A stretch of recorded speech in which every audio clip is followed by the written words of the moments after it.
कामांच्या मुद्द्यावर? नाही, आपण बघतो की मी त्यांचे आभार मानेन. म्हणजे अभिजित पाटील जे असतील, सन्माननीय बाबासाहेब पाटील असतील, सन्माननीय नारायण पाटील असतील आणि सन्माननीय जानकर जे असतील, चौघांचे मी आभार मानेन. शेवटी काही गोष्टीवर किंबहुना राजाभाऊंच्या उमेदवारीच्या विषयावर त्यांनी आमच्यासोबत येण्याचा निर्णय घेतला. याचा अर्थ आम्ही पॉलिटिकली एकत्र आलो असं होऊ शकत नाही. परंतु मी सांगितलं ना, आगे आगे देखो होता है क्या.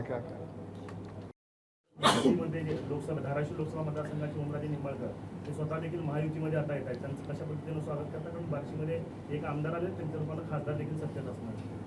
मी आपणाला आत्ताच सांगितलं आहे की मला ह्या विजयाचा आनंद घेऊ द्या, माझ्या सहकार्याने या विजयाचा आनंद घेऊ द्या. त्या बाकी सगळ्या गोष्टीवर विचार करायला खूप वेळ आहे. आपण विचार करू आणि शेवटी महायुतीमध्ये आलेल्या सगळ्या लोकांचं स्वागत करणं ही आमची जबाबदारी आहे. ते आम्ही याच्याविषयी वेगळं काय सांगणं मला वाटतं उचित नाही. भाऊ, राष्ट्रवादी शरद पवार पक्षाच्या 3 आमदारांनी आपल्याला पाठिंबा दिला होता. आता निवडणूक झालेली आहे. हा पाठिंबा तात्विकच म्हणावं लागेल का येणाऱ्या काळात देखील असेल विकास कामांच्या मुद्द्यावर? नाही, आपण बघतो की मी त्यांचे आभार मानेन. म्हणजे अभिजित पाटील जे असतील, सन्माननीय बाबासाहेब पाटील असतील, सन्माननीय नारायण पाटील असतील आणि सन्माननीय जानकर जे असतील, ते चौघांचे मी आभार मानेन. शेवटी काही गोष्टीवर किंबहुना राजाभाऊंच्या उमेदवारीच्या विषयावर त्यांनी आमच्यासोबत येण्याचा निर्णय घेतला. याचा अर्थ आम्ही पॉलिटिकली एकत्र आलो असंही होऊ शकत नाही. परंतु मी सांगितलं ना, आगे आगे देखो होता है क्या. भाऊ, उस्मानाबादमधून बसवराज आणि सोलापूरमधून धाराशिवमधून ओके, धन्यवाद.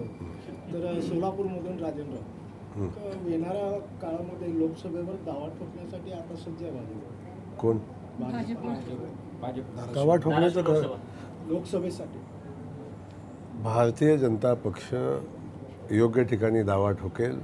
त्याची काळजी आपण करू नका. पक्षाला माहिती आहे कुठं लढायचं आहे, काय करायचं आहे, त्यामुळे बिलकुल चिंता करू नका. ओके. महाराष्ट्रातील सर्व बातम्यांचे विश्वासार्ह व्यासपीठ सकाळच्या सर्व सोशल मीडिया प्लॅटफॉर्मला लाईक, फॉलो आणि सबस्क्राईब करा. तसंच सर्व नोटिफिकेशनसाठी बेल आयकॉन प्रेस करायला विसरू नका.